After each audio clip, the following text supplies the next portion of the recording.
Hello, গল্পকথার টালি by জুলিয়ার চ্যানেলের গল্প পাঠের আসরে আমি জুলিয়া সকল শ্রোতা বন্ধুকে জানাই স্বাগত। যারা যারা আমার চ্যানেলটিকে সাবস্ক্রাইব করেছেন প্রথমেই জানাই তাদের অসংখ্য ধন্যবাদ। বয়োজ্যেষ্ঠদের জানাই আমার সশ্রদ্ধ প্রণাম। আপনাদের সকলের অনুরোধেই আমি শোনানো শুরু করেছি বাংলা সাহিত্যের বিখ্যাত কথাসাহিত্যিক শরৎচন্দ্র চট্টোপাধ্যায়ের লেখা পরিণীতা উপন্যাসটি পাঠ। এই উপন্যাসটির দ্বিতীয় পর্ব আমি আপনাদের শুনিয়ে দিয়েছি। আজ আমি শোনাব তৃতীয় পর্ব। তার আগে আমি একটু ছোট্ট করে বলে নিই আগের পর্বগুলিতে কি কি ঘটেছে। গ্রামের মেয়ে ললিতা, সে তার মামা বাড়িতে মানুষ। মামা বাড়িতে মানুষ হওয়ার ফলে মামা মামির কথা শুনে এবং তার বোনেদের দেখাশোনা করেই তার জীবন কাটত। যদিও সে মামার খুবই আদরের ছিল।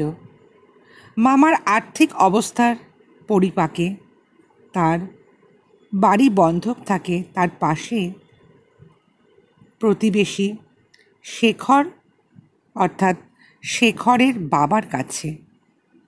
শেখর ওকালতি পাশ করে উকিল হয়েছে। তার মা ললিতাকে যথেষ্ট ভালোবাসে। এই বাড়িতে মেয়ের মতোই সে সব কিছু নিজের মতন করে দেখাশোনা করে। আর মার বাড়িতে তো আছেই।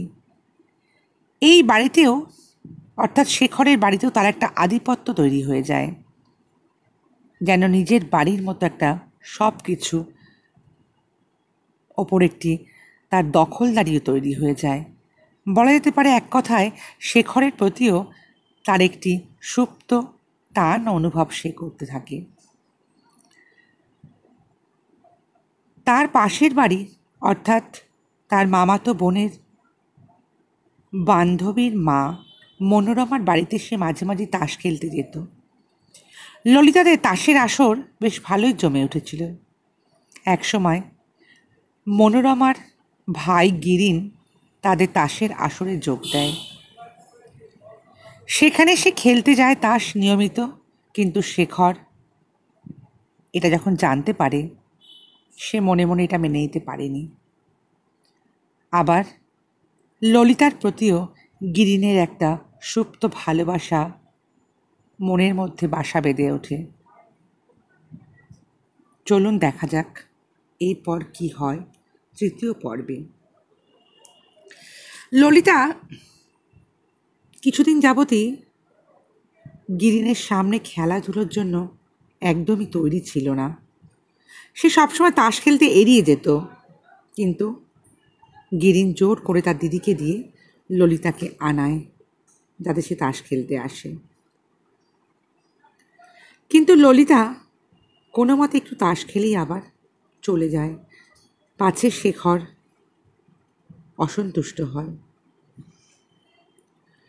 এর মধ্যে গিরিনও ললিতাদের বাড়িতে আসা যাওয়া শুরু করে।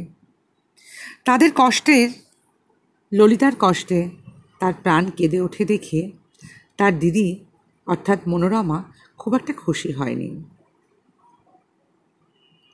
তখন তার দিদি বলেন, শোনো, ললিতা তাদেরও তো কেউ নয়, আমাদেরও কেউ নয়, তাই তার বিয়ের সমস্ত খরচ আমি দেব, এই কথাটা বলার তো কোনো দরকার নেই।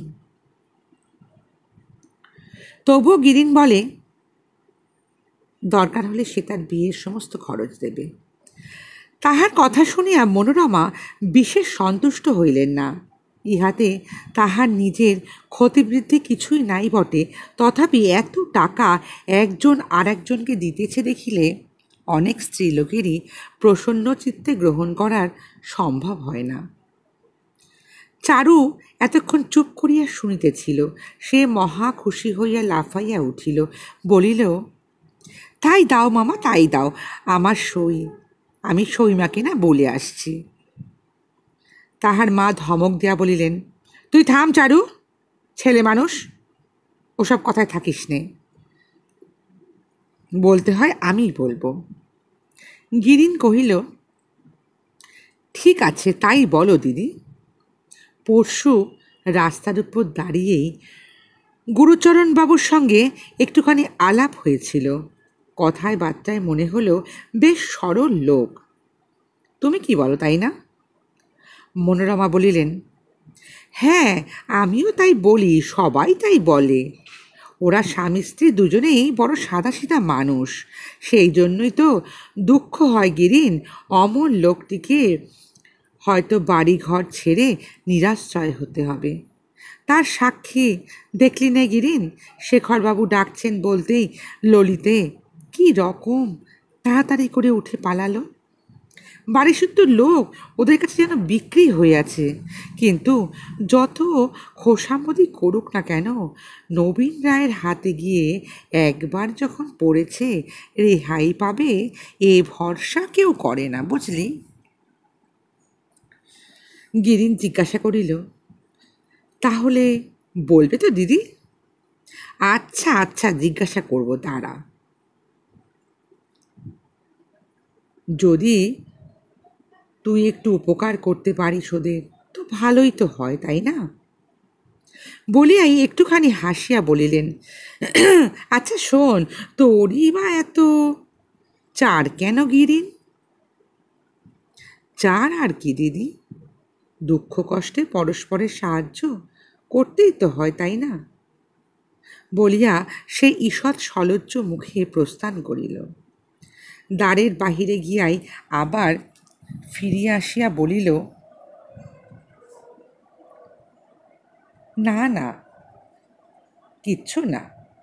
তুমি কেন যে এত ভাবো দিদি? তাহার দিদি বলিলেন, আচ্ছা, আবার যে ফিরে এসে বসলি, কি ব্যাপার? গিরিন হাসি মুখে বলিল, অত যে কাঁদুনি গাইলে দিদি, হয়তো সব সত্যি নয়, বুঝলে? মনোরমা বিস্মিত হইয়া বলিলেন, কেন? গিরিন বলিতে লাগিল, ওদের ললিতা যেরকম টাকা খরচ করে, সে তো দুঃখীর মতো মোটেই নয় দিদি। সেদিন আমরা থিয়েটার দেখতে গেলুম, ও নিজে গেল না, তবু 10 টাকা ওর বোনকে দিয়ে পাঠিয়ে দিল। চারুকে জিজ্ঞাসা করো না কীরকম খরচ করে। মাসে 20-25 টাকার কম তো নয়ই। সবই তো ওদের থেকে নিয়ে চালায়, দেখো না। মনোরমা বিশ্বাস করিলেন না। চারু বলিল, সত্যি মা, সত্যি। ওসব শেখরবাবুর টাকা। শুধু এখন নয়, ছেলেবেলা থেকে ওই শেখর কাদার না আলমারি খুলে টাকা পয়সা সব ও নিয়ে আসে। ওকে না কেউ কিচ্ছু তাতে বলে না, জানো। মনোরমা মেয়ের দিকে চাহিয়া সন্দিগ্ধভাবে জিজ্ঞাসা করিলেন, টাকা আনে শেখরবাবু জানেন এটা? চারু মাথা নাড়িয়া বলিল, হ্যাঁ হ্যাঁ জানেন, সম্মুখেই চাবি খুলে নিয়ে আসে।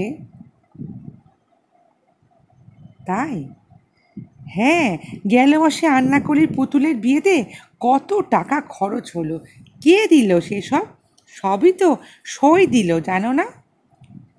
মনোরমা ভাবিয়া বলিলেন, কি জানি, কিন্তু এই কথাও তো ঠিক বটে, বুড়োর মতো ছেলেরা অমন চামার নয়। ওরা সব মায়ের মতো ধাত পেয়েছে, তাই একটু দয়া ধর্ম আছে ওদের। তাছাড়া ললিতা মেয়েটা নাকি খুব ভালো, ছোটবেলা থেকেই কাছে কাছে থাকে তো, দাদা বলে ডাকে, তাই ওকে হয়তো একটু মায়া মমতায় সবাই দেখে। হ্যাঁ চারু, তুই তো যাওয়া আসা করিস।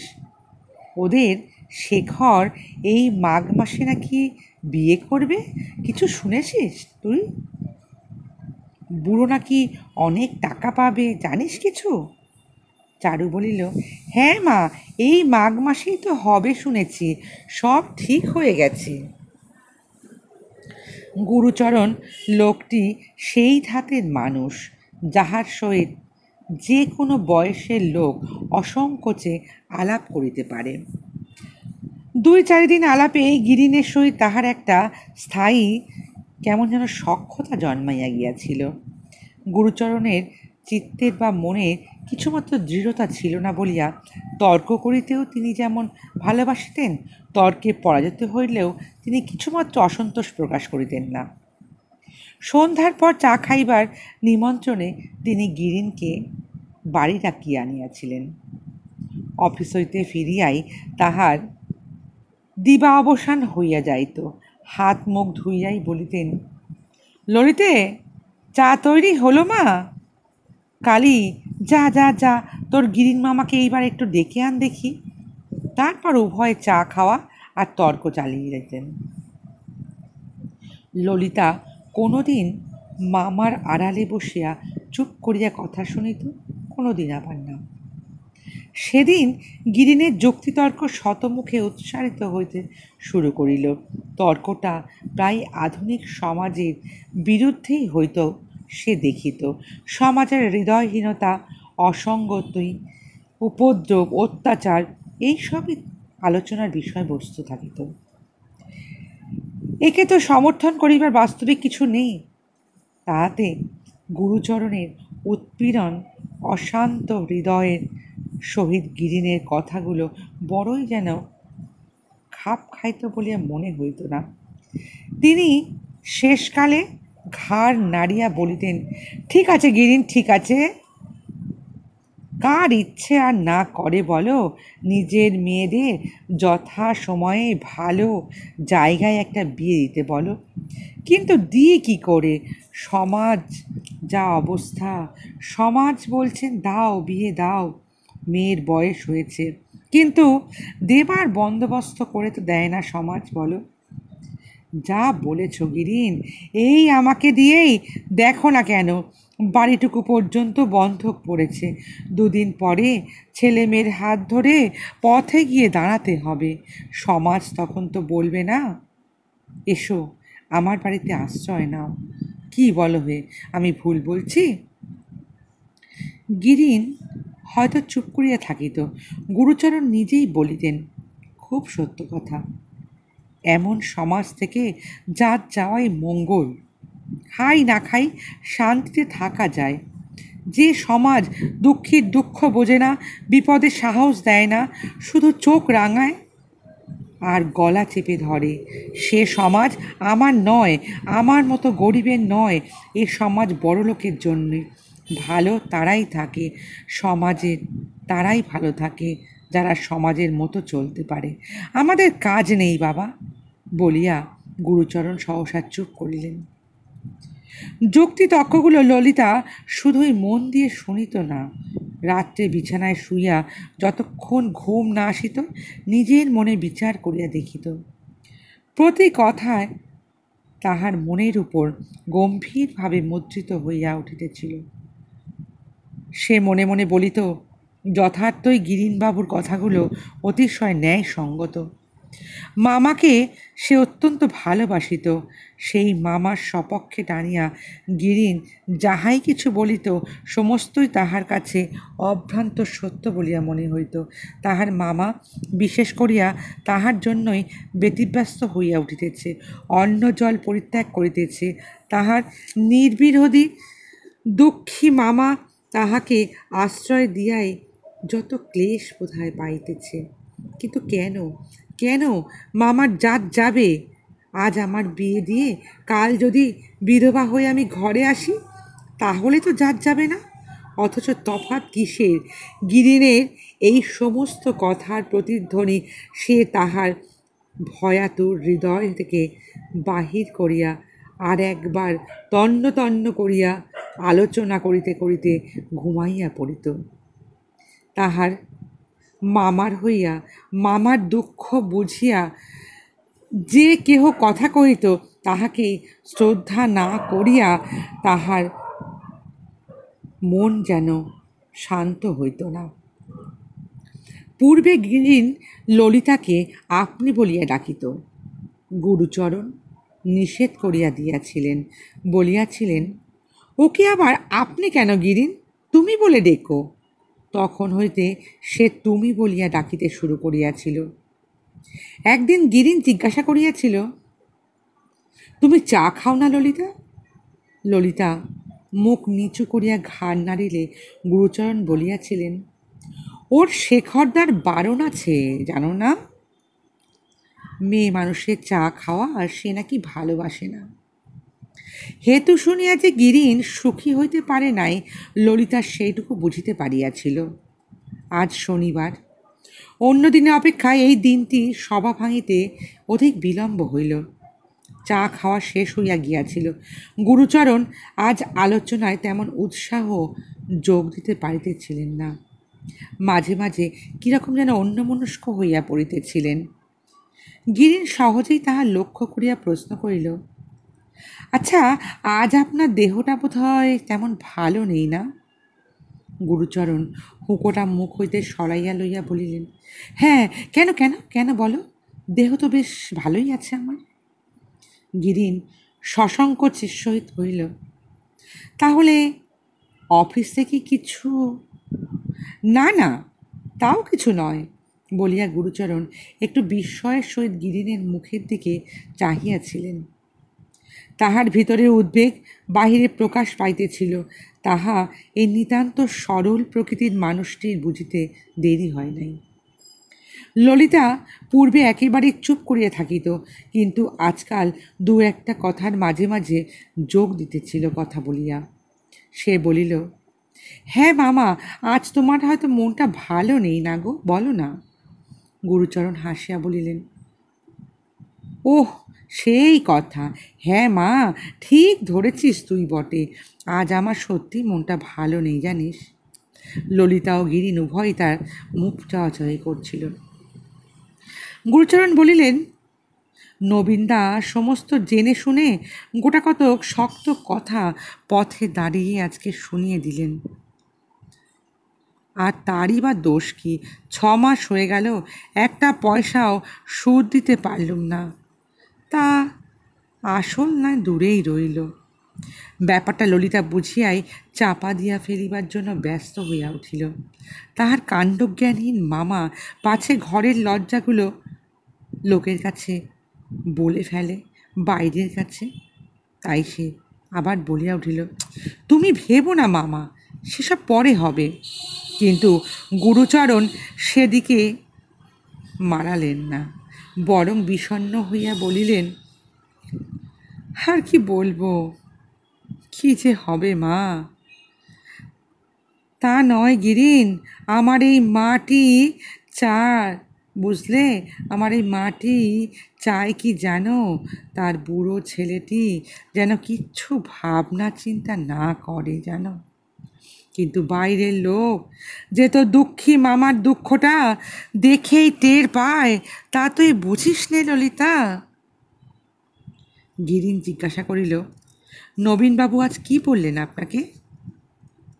গিরিন যে সমস্ত কথাই জানে ললিতা তাহা জানিত না, তাই তাহার প্রশ্নটাকে অসঙ্গত কৌতূহল মনে করিয়া অত্যন্ত ক্ষুব্ধ হইয়া উঠিল। গুরুচরণ খুলিয়া সব বলিলেন। নবীন রায়ের স্ত্রী বহুদিন হইতে অজীর্ণ রোগে ভুগিতেছিলেন। সম্প্রতি রোগ কিছুটা বৃদ্ধি পাইয়া চিকিৎসকরা তাকে বায়ু পরিবর্তন করিবার জন্য নিদান দিয়েছেন। অর্থের প্রয়োজন, অতএব সেই সময় গুরুচরণের একটু সুদটা পেলে ভালো হতো, তাই সে জিজ্ঞাসা করেছিল। গিরিন ক্ষণকাল স্থির থাকিয়া মৃদুকণ্ঠে বলিল, একটা কথা আপনাকে বলি বলি করেও বলতে পারিনি, যদি কিছু মনে না করেন তো আজ একটু বলি। গুরুচরণ হাসিয়া বলিলেন, আরে কি বলছো, আমাকে এরকম করে সংকোচ কেন করছো গিরিন? কি কথা বলো না, বলো। গিরিন বলিল, দিদির কাছে শুনেছি নবীনবাবু খুব বেশি সুদ নেন, তাই বলি, আমার তো অনেক টাকা এমনি পড়ে আছে, কোনো কাজেই তো আসে না, আর তার দরকারও সেরকম হবে বলে মনে হয় না। তাই বলছিলাম, যদি এই ঋণটা শোধই করে দেন তো কেমন হয়? ললিতা গুরুচরণ উভয়ে আশ্চর্য হইয়া তাহার দিকে চাহিয়া রহিলেন। গিরিন অত্যন্ত সংকোচের সহিত বলিতে লাগিল, না, আমার এখন তো টাকার বিশেষ কোনো আবশ্যকতা নেই, তাই যখন আপনার সুবিধা হবে তখন ফিরিয়ে দিলেই চলবে। ওদের এখন প্রয়োজন, ওদেরকে টাকাগুলো দিয়ে দিন না। গুরুচরণ ধীরে ধীরে বলিলেন, সমস্ত টাকাটা তুমি দেবে? গিরিন মুখ নিচু করিয়া বলিল, বেশ তো, মানে বলছিলাম তাদের উপকার হয়। না না, মানে গুরুচরণ প্রত্যুত্তরে কি একটা বলিতে যাইতেছিলেন, ঠিক সেই সময় আন্নাকালী ছুটি আসিয়া পড়িল। শেষদি, জলদি জলদি, শেখরদা কাপড় পরে নিতে বললেন, থিয়েটারে না কোথায় যেন যেতে হবে বললেন। বলিয়াই যেমন করিয়া আসিয়াছিল তেমন করিয়াই দৌড়ে চলিয়া গেল। তাহার ব্যগ্রতা দেখিয়া গুরুচরণ হাসিলেন। ললিতা স্থির হইয়া রহিল। আন্নাকালী মুহূর্ত পরে ফিরিয়া আসিয়া বলিল, কই উঠলে না ধেসদি? কি বললাম, সবাই তো আমরা দাঁড়িয়ে রয়েছি বাইরে। তথাপি ললিতা উঠিবার কোনো চেষ্টাই প্রকাশ করিল না। সে শেষ পর্যন্ত শুনিয়া যাইতে চায়, কিন্তু গুরুচরণ কালীর মুখের দিকে চাহিয়া একটুখানি হাসিয়া ললিতার মাথায় হাত দিয়া বলিলেন, তাহলে যা মা, দেরি করিস নে, যা, তোর জন্য বুঝি সবাই অপেক্ষা করে আছে, যা না। অগত্যা ললিতাকে উঠিতে হইল, কিন্তু যাইবার পূর্বে গিরিনের মুখের পানে সে যে গভীর কৃতজ্ঞ দৃষ্টি নিক্ষেপ করিয়া ধীরে ধীরে বাহির হইয়া গেল, গিরীন্দ্র তাহা দেখিতে পাইল। মিনিট 10 পরে কাপড় পরিয়া প্রস্তুত হইয়া সে পান দিবার ছুতোয় আসিয়া একবার বাহিরের ঘরে নিঃশব্দে পদক্ষেপ ফেলিয়া প্রবেশ করিল। গিরিন চলিয়া গিয়াছে। একাকী গুরুচরণ মোটা বালিশটা মাথায় দিয়া চোখ বুজিয়া শুইয়া আছেন। তাহার মুদিত চক্ষুর দুই পাশ বহিয়া জল ঝরিতেছে। এ যে আনন্দশ্রু, ললিতা তাহা বুঝিল। বুঝিল বলিয়াই তাহার ধ্যান ভাঙাইয়া দিল না। যেমন নিঃশব্দে প্রবেশ করিয়াছিল তেমনি নিঃশব্দে বাহির হইয়া গেল। অনতিকাল পরে সে যখন শেখরের ঘরে আসে উপস্থিত হইল, তখন তাহার নিজের চোখ দুটিও অশ্রুভরে ছলছল করছিল। কালী ছিল না। সে সকলের আগে গাড়িতে গিয়া বসিয়াছিল। একাকী শেখর তাহার ঘরের মাঝখানে চুপ করিয়া দাঁড়াইয়া বোধ হয় ললিতার অপেক্ষাই করিতেছিল। মুখ তুলিয়া তাহার জল ভরাক্রান্ত চোখ দুটি লক্ষ্য করিল। সে 8-10 দিন ললিতাকে দেখিতে না পাইয়া মনে মনে অতিশয় বিরক্ত হইয়াছিল, কিন্তু এখন সে তাহা ভুলিয়া উদ্বিগ্ন হইয়া বলিয়া উঠিল, ও কি, কাঁদছ নাকি তুমি? ললিতা ঘাড় হেঁট করিয়া প্রবল বেগে মাথা নাড়িল। এই কদিনের একান্ত অদর্শনে শেখরের মনের মধ্যে একটা পরিবর্তন ঘটিতেছিল। তাই সে কাছে আসিয়া দাঁড়াইল, আর কাছে আসিতে সে সরিয়া 2 হাত দূরে সহসা ললিতার মুখটা জোর করিয়া তুলিয়া ধরিয়া বলিল, সত্যিই কাঁদছ যে? কেন কাঁদছ? হলো কি তোমার? ললিতা এবার নিজেকে আর সামলাইয়া রাখিতে পারিল না। সেইখানে বসিয়া পড়িয়া আঁচলে মুখ ঢাকিয়া কাঁদিয়া ফেলিল। নবীন রায় সমস্ত সুদ আসল করাক্রান্তি গুনিয়া লইয়া বন্ধকি কাগজখানা ফিরাইয়া দিয়া বলিলেন, বলি, টাকাটা কে দিল হে তোমাকে? গুরুচরণ নম্রভাবে কহিলেন, সেটা জিজ্ঞাসা করবেন না দাদা, বলতে নিষেধ আছে। টাকাটা ফেরত পাইয়া নবীন কিছুমাত্র সন্তুষ্ট হন নাই। এটা আশাও করেন নাই, ইচ্ছাও করেন নাই, বরং বাড়িটা ভাঙিয়া ফেলিয়া কিরূপ নতুন অট্টালিকা প্রস্তুত করিবেন তাহাই ভাবিয়া রাখিয়াছিলেন। শ্লেষ করিয়া বলিলেন, তা এখন নিষেধ তো হবেই না ভায়া, দোষ তোমার নয়, দোষ আমার। দোষ টাকাটা ফিরে চাওয়ার, নইলে কলিকাল বলেছে কেন এটা। গুরুচরণ অত্যন্ত ব্যথিত হইয়া বলিলেন, সে কি কথা দাদা, আপনার টাকাই তো আপনাকে শোধ করেছি, কিন্তু আপনার কথার মানে মানে বলছি, আপনার দয়ার কথা তো শোধ করতে পারবো না, সেই ঋণ তো শোধ করা যায় না। নবীন হাসিলেন। তিনি পাকা লোক, এ সকল কথা বিশ্বাস করিলে গুড় বেচিয়া এত বড় টাকার মালিক হইতে পারিতেন না। বলিলেন, হ্যাঁ, সে যদি সত্যি ভাবতে ভায়া, তাহলে এমন করে শোধ করে দিতে না টাকাটা। না হয় একবার টাকাটা চেয়েই ছিলাম, সেও তোমারই বৌঠানের অসুখের জন্য। তোমার কাছে তো আর জোর করিনি, আমার নিজের জন্যও কিছু নয়। বলি বলি কত সুদে বন্ধক রাখলে বাড়িটা এবার? গুরুচরণ ঘাড় নাড়িয়া বলিলেন, বন্ধক রাখিনি, সুদের কথাও কিছু হয়নি এখনো। নবীন বিশ্বাস করিলেন না, বলিলেন, বলো কি, শুধু হাতে? হ্যাঁ দাদা, এরকমই, একরকম তাই বটে। ছেলেটি বড় সৎ, বড় দয়ার শরীর। ছেলেটি? কোন ছেলেটি? ছেলেটি কে? গুরুচরণ এ প্রশ্নের জবাব দিলেন না, মৌন হইয়া রহিলেন। যতটা বলিয়া ফেলিয়াছিলেন, এতটাও বোধহয় বলা উচিত হইল না। নবীন তাহার মনের ভাব বুঝিয়া মৃদু হাসিয়া বলিলেন, যখন নিষেধ আছে তখন কাজ নেই আর বলে, কিন্তু সংসারের অনেক জিনিসই দেখেছি বলে এইটুকু সাবধান করে দিই ভায়া, তিনি যেই হন না কেন, এত ভালো করতে আজকাল সাধারণের লোককে তো দেখা যায় না। তাই দেখো শেষকালে আবার ফ্যাসাদে না পড়ে যাও। গুরুচরণ সে কথায় আর জবাব দিলেন না, নমস্কার করিয়া কাগজখানি হাতে করিয়া বাড়ি ফিরিয়া গেলেন। প্রায় প্রতি বৎসরই ভুবনেশ্বরীর এই সময়টা কিছুদিনের জন্য পশ্চিমে ঘুরিয়া আসিতেন। তাহার অজীর্ণ রোগ ছিল, ইহাতে উপকার হইত। রোগ বেশি নয়। নবীন গুরুচরণের কাছে যেদিন কার্যোদ্ধারের জন্য বাড়াইয়া ব্যাপারটা বলিয়াছিল, এখন অবশ্য সেই ততখানি রোগ নয় সে বুঝিল। যাই হোক, যাত্রার আয়োজন হইয়াছিল। সেদিন সকালবেলা একটা চামড়ার তোরঙ্গে শেখর তাহার আবশ্যকীয় শৌখিন জিনিসপত্র গুছাইয়া লইল। আন্নাকালী ঘরে ঢুকিয়া বলিল, শেখরটা, তোমরা কাল যাবে না?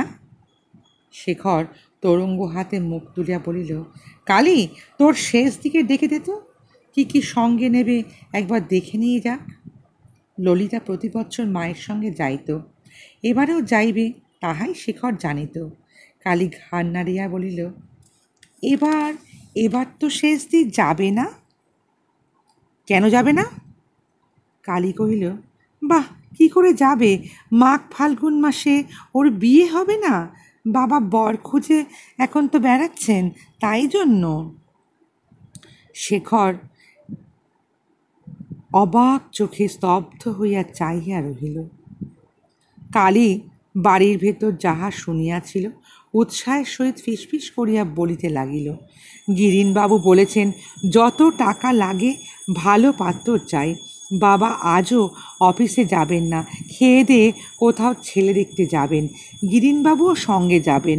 শেখর স্থির করিল, ও, তাহলে এই হলো আসল ব্যাপার। তারপর শেখর স্থির হইয়া শুনিতে লাগিল সমস্ত কথা, এবং কেন যে ললিতা আর আসিতে চাহে না তাহাও সে বুঝিতে পারিল। কালী বলিতে লাগিল, গিরিনবাবু খুব ভালো মানুষ শেখরদা, জানো তো, মেজদির বিয়ের সময় আমাদের বাড়ির জ্যাঠামশাইয়ের কাছে বাধা ছিল তো, বাবা বলেছিলেন আর 2 মাস 3 মাস পরেই আমাদের সবাইকে পথে পথে করে ভিক্ষা করে বেড়াতে হবে। তাই গিরিনবাবু টাকাগুলো সব দিয়ে দিলেন জানো। কাল সব টাকা জ্যাঠামশাই, হ্যাঁ, হ্যাঁ, কাল সব টাকা জ্যাঠামশাইকে না বাবা ফেরত দিয়ে গেছেন। শেষদি বলছিল আর আমাদের কোনো ভয় নেই। সত্যি তাই না শেখরদা? প্রত্যুত্তরে শেখর কিছুই বলিতে পারিল না, তেমনি চাহিয়া রহিল। সন্ধ্যা হইয়াছে। কালী জিজ্ঞাসা করিল, কি ভাবছ শেখরদা? এইবার শেখরের চমক ভাঙিল। তাড়াতাড়ি সে বলিয়া উঠিল, কিছু না রে, কিচ্ছু না। কালী, তোর শেষ দিকে একবার শিগগির ডেকে দে তো। বল না, আমি গিয়ে ডাকছি। যা যা যা, একবার ছুটে যা না, যা না। কালী ছুটিয়া চলিয়া গেল। শেখর খোলা তোরঙ্গের দিকে দৃষ্টি নিবদ্ধ করিয়া বসিয়া রহিল। কোন দ্রব্যে তাহার প্রয়োজন, কোন দ্রব্যে প্রয়োজন নাই, সমস্তই এখন তাহার চোখের সম্মুখে একাকার হইয়া গেল। ডাক শুনিয়া ললিতার উপরে কেমন যেন রাগ হইল। সে ডাক শুনিয়া আসিল না, না বসে আসিতেছে, বোধ হয় আসিতেছে, কারণ বাহিরে কুকুরের শব্দ শোনা গেল। কান পাতিয়া রহিল গিরি। দেখি। ডাক শুনিয়া ললিতা উপরে আসিয়া প্রথমেই জানলার ফাঁক দিয়া দেখিল তাহার শেখরদা মেঝের উপর এক দৃষ্টে মাটির দিকে চাহিয়া স্থির হইয়া বসিয়া আছে। তাহার এরকম মুখের ভাব সে পূর্বে কখনো দেখে নাই। ললিতা আশ্চর্য হইল, ভয় পাইল। ধীরে ধীরে কাছে আসিয়া দাঁড়াইতেই শেখর বলিল, এসো, একটু ভেতরে এসো। বলিয়াই ব্যস্ত হইয়া উঠিয়া দাঁড়াইল। ললিতা আস্তে আস্তে জিজ্ঞাসা করিল, আমাকে ডাকছিলে?